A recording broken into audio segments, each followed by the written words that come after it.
Welcome you again on this channel whose name is Padale Beta.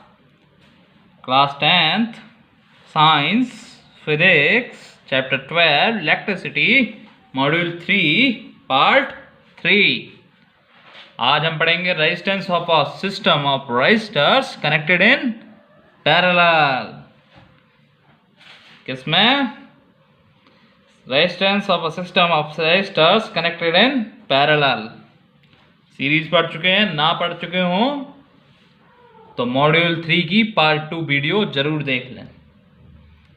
काफ़ी concept clear हो जाएगा. Numerical भी कराया गया है, न्यूमेरिकल को भी कर लें जिससे आपकी न्यूमेरिकल पे पहुंच अच्छी तरह हो जाए. एक बार समझ में नहीं आए तो बार बार देखें वीडियो, ठीक है. तो हमने कॉन्फ़िगरेशन बताया था सीरीज में कि इनके हाथ एक दूसरे से जुड़े हुए होते हैं भाई साहब. ऐसे हुए एक का हाथ खुला हुआ है, वो किसी बैटरी वगैरह से जुड़ेगा. एक का हाथ एक फ्रेंड से जुड़ा हुआ है, दूसरे का हाथ दूसरे और तीसरा बैटरी से फिर जुड़ जाएगा. लेकिन आप इस सर्किट में भी देख रहे होंगे कि तीनों फ्रेंड्स ने हाथ, अगर इनका राइट है तो राइट को तीनों ने मिला लिया, लेफ्ट है तो लेफ्ट को भी तीनों ने मिला लिया. ये तो ऐसी बात हो गई कि कुछ कॉन्फ़िगरेशन ऐसा हो गया, ये ब्लू वाले भाई साहब, ये ग्रीन वाले भाई साहब और ये रेड वाले भाई साहब, ये तीनों एक पॉइंट से इधर मिल गए, एक पॉइंट से इधर मिल गए. ये कुछ पैरेलल से लग रहे हैं ना, एक दूसरे के पैरेलल जाते हुए. इसीलिए इस कॉन्फ़िगरेशन को पैरेलल कॉन्फ़िगरेशन, इस कॉन्फ़िगरेशन को पैरेलल कॉन्फ़िगरेशन कहते हैं. आप यहाँ पे देख रहे हैं पैरेलल कॉन्फ़िगरेशन में लगने वाले तीन resistances R1, R2 and R3 connected to a battery of volt V, and here we have shown a voltmeter, okay, reading the potential difference. Reading voltmeter is used to measure potential difference. लेकिन आप इसमें बाद में देखेंगे कि अगर आप current एक रजिस्टर के थ्रू मेजर करते हैं, फिर दूसरे के थ्रू, फिर तीसरे के थ्रू, आप देखते हैं कि करंट इसमें सेम नहीं है. हमने सीरीज में क्या पढ़ा था कि करंट सेम है, लेकिन इसमें करंट सेम नहीं है. अगर करंट भाई साहब यहाँ से चले, करंट भाई साहब यहाँ से चले, अगर ये आई भाई साहब हैं करंट भाई साहब, तो वो तीन हिस्सों में बट गए. वो बट गए I1, I2 और I3 में. R1 के थ्रू I1 करंट हो गया, R2 के थ्रू I2 करंट हो गया और R3 के थ्रू I3 करंट हो गया. वो तीनों फिर मिल जाएंगे भाई, और फिर अब वो I बन जाएंगे. तो R1, R2 और R3 के थ्रू अलग अलग करंट्स हैं, लेकिन इनमें पोटेंशियल डिफरेंस इक्वल है. तो हम लिख सकते हैं आसानी से कि ends are connected to same point in parallel configuration, कि एंड्स एक ही पॉइंट से मिले हुए होते हैं पैरेलल कॉन्फ़िगरेशन में.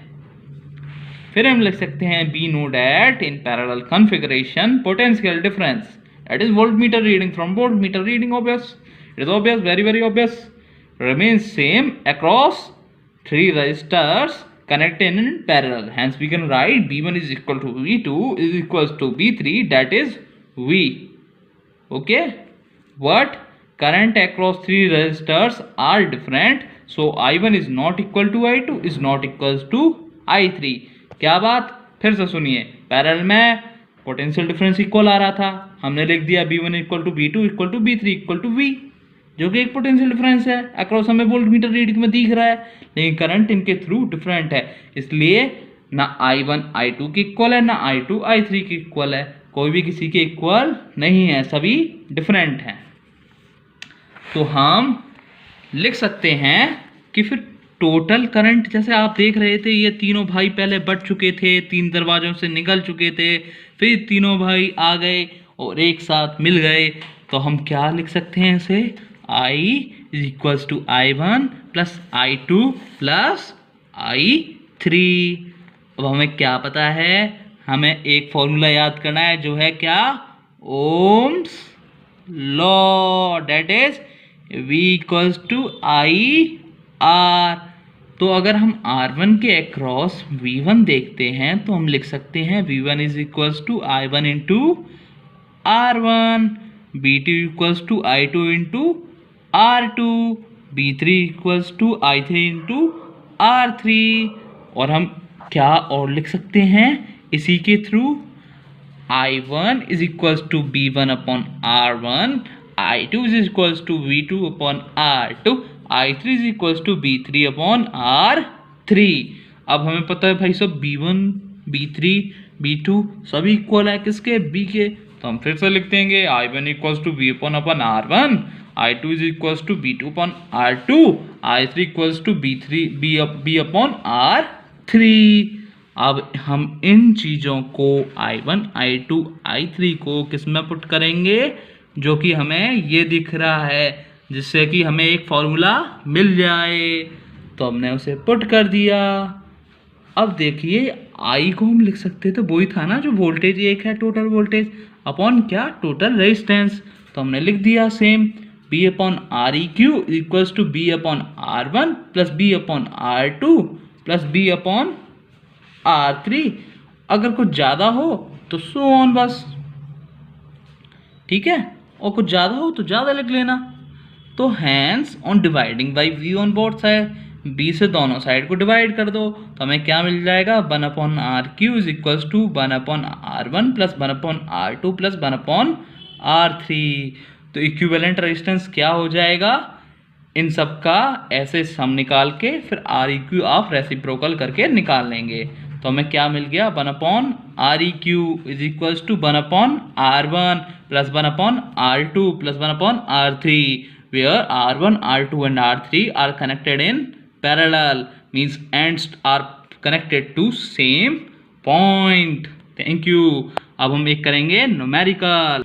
हमारे पास न्यूमेरिकल है और हमें इस न्यूमेरिकल में एक सर्किट दिया हुआ है, एक खतरनाक वाला सर्किट। और अब हमें इसमें निकालना है total resistance and total current flowing in the circuit.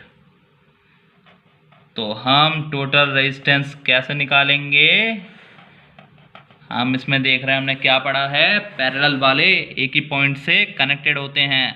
तो आप इसमें क्या देख रहे हैं, ये 10 ओम और ये 10 ओम एक ही पॉइंट से कनेक्टेड हैं, तो उनमें वोल्टेज भी सेम होगा लेकिन करंट डिफरेंट होगा।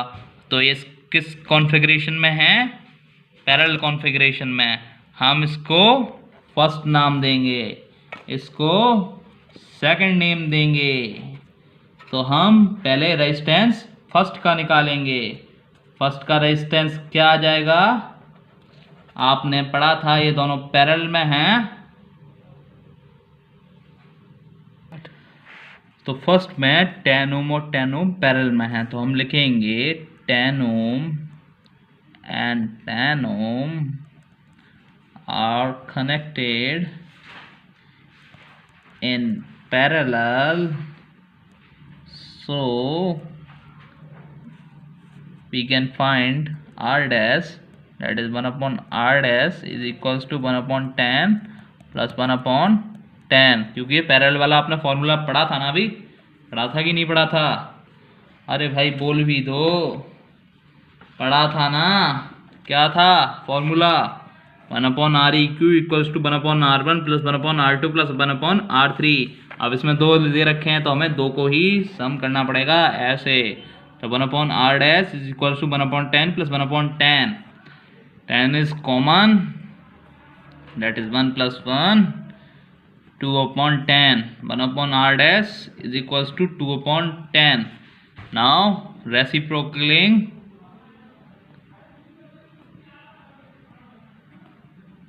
on both side we get R dash equals to 10/2 that is 5 ओम। तो हमारा R dash कितना आ गया, जल्दी बताओ भाई, 5 ओम। हम सेकंड कॉन्फ़िगरेशन सॉल्व करेंगे, ये भी सब पैरेलल में लगे हुए हैं क्योंकि इनके एंड्स एक पॉइंट से कनेक्टेड हैं। एक पॉइंट से इन तीनों के एंड, पहला वाला दूसरा वाला भी एक पॉइंट से। तो इसमें सेकंड में हम लिख सकते हैं 3 are connected in parallel, so we can write 1/r double dash is equals to 1/10 plus 1/10 plus 1/10, that is 3/10. So r dash is 10/3, what is 10/3। अब आप इस सर्किट को कुछ ऐसे देख सकते हैं कि अगर ये फर्स्ट वाला रेजिस्टेंस था ना R1, ये R2 है और एक बैटरी से लगे हुए हैं, ये बैटरी से लगे हुए हैं, ये एक बैटरी से लगे हुए हैं। R1 हमारा कितना निकाला था 5 ओम, R2 निकाला था 10/3 ओम। तो हमें क्या पता लगता है कि ये दोनों तो भाई पैरेलल में तो है नहीं, इसका हाथ इस भाई ने पकड़ा हुआ है, फिर दोनों बैटरी से मिल रहे हैं अलग अलग हाथों से। तो इसका मतलब क्या हुआ कि ये दोनों सीरीज में हैं। तो R first and R second are in series, so we can write RT is equals to R first plus R second, क्योंकि सीरीज में दोनों का सम होता है टोटल रेजिस्टेंस। तो R फर्स्ट हमारा क्या है 5, R second 10/3, we can get 15 plus 10 25/3 Om. RT हमारा कितना आ गया 25/3 ओम, कितना आ गया 25/3 ओम। अब हमें ओम्स लॉ तो पता है, आप सबने भी पढ़ लिया है। ओम्स लॉ है V is equals to I R. RT दे रखा है हमारे पास 25/3 ओम, V हमारे पास दे रखा है